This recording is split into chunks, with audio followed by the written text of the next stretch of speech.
For the Metro Manila Taxi and Regional Association, we have Mr. Jerry Donesa, the president, sir. Okay, ayan. Mr. Jerry Donesa, sir, good afternoon po sa inyo. Yes sir, good afternoon po. Mr. Junior President po ng mga taxi driver. So, based po sa aming na-experience, no, ito sa,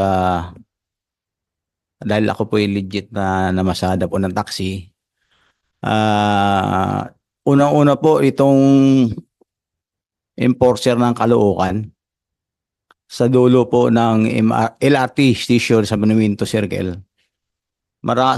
Kahit siguro sa inyo, iba sa inyo dito naka-experience din na kapag gumilid ka na dito sa dulo ng LRT, papasok ng Rizal Avenue, paparahin ka nila. Anong sasabihin sa'yo? Wrong lane, swerving, at tatakutin ka. Sasabihin, sir, 2.5 yan. At magseminar kayo dyan. So, ang gagawin ng motorista, makiusap ngayon. Maglalagay. Pagka 2.5 ang pinag-usapan, malaking mabigat din yun, lalo sa amin na malit lang ang kita. Sana, wag naman sanang ganun, na parang ang binabantayan na lang nila, yung kaunting kimbot lang ng mga motorista at hinuhuli. Hindi naman traffic yung kanilang inasikaso yung panguhuli ng mga driver na dumadaan doon.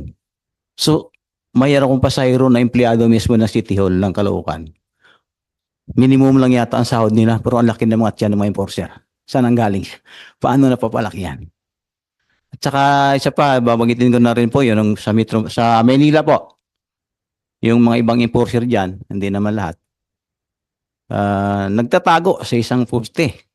Konting kimbot mo lang, ayun na, sa gitna, tumatakbo. Kalabay ng huli ng magnanakaw. Sana po ay magiging fair tayo sa lahat ng bagay. Kung enforcer kayo at kayo nagbabantay dyan, lumantad kayo sa motorista, hindi yung nagtatago po kayo sa gilid. Yun po ang aming kahilingan. At saka po, isa pa po, nakiusap po kami sa, nandito po yung MMDA, no? Sa chairman po ng MMDA. Hiling po sana namin na itong mga U-turn slot natin sa EDSA. Sana alisin na po natin yung mga MMDA dyan. Kasi may stoplight up po tayo So ang ginagawa ng MMDA dyan, konting kimbot lang, yan naman hinuhuli na naman nila. Pero hindi yun. Teka pala, Sir Jerry, let me interrupt.